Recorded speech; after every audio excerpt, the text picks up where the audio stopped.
বলেছিলে গো ভালোবাসি গো, আজ কেন গো এমন হলো? আসসালামু আলাইকুম। আমি না কইলেও নাই, না কইও থাকতে পারি না। কেমনে থাকবাম? আমার এক দাদা আছে, মানে সাদা মাটি, সবসময় কিন্তু ওনারে পাওয়া যায়। খুবই ভালো মানুষ, খুবই সাদা দিলের মানুষ। মানে সারাদিন মানে আপনি কি কইতাম, মানে মানুষের জন্য যে এত ভালোবাসা ওনার মনে, আমি আগে জানতাম না, তাই ওনারে ভাইয়ালছি। আসসালামু আলাইকুম। ওয়ালাইকুম সালাম। আমার সাদামাটি আপনারা পাইবেন, আমি সবসময় আছি। এন থেকে আমি বাইরে লইছি। আমার একটা লাইভ আছে, এই পেজ আছে, এটা আপনারা লাইভ করবেন, শেয়ার করবেন, ফলো করবেন। আপনার কাছে আমার অনুরোধ, আমার সাদামাটি সবসময় পাইবেন, সারা বিশ্বে আমার চিনে। আসসালামু আলাইকুম।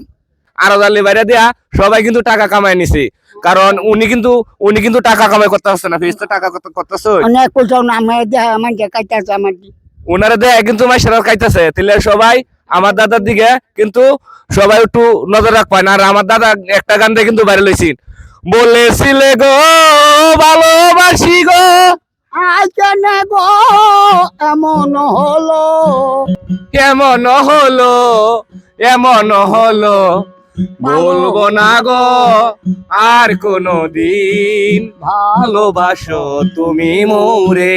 ভালোবাসা কবুল কেন অপরাধ? তাই নিয়ে গো কেন প্রতিবাদ? ভালোবাসা নিয়ে কেন প্রতিবাদ? বাহ! ভালোবাসাতে বুকে পেয়েছি আঘাত, সে অনল গো দেহে জ্বলে 12 মাস। বাউলের অন্তরে আরো দালির অন্তরে, বলবো না গো প্রিয় আর কোনদিন, ভালোবাসো তুমি মোরে। তে অন্তরে কিন্তু আমার দাদা যে গানটা কইছে, অন্তরে কিন্তু কষ্ট একটাই, মানে মানুষে দাদারে দেয়া বি করার নিছে। এসে ঢাকার ইউটিউবাররা যে আছে এরা কিন্তু কামাই করছে, তা আমার দাদা কিন্তু কামাই করতে পারে নাই।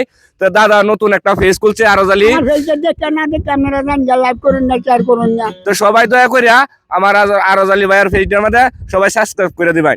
আমি মাটির মানুষ শামীম।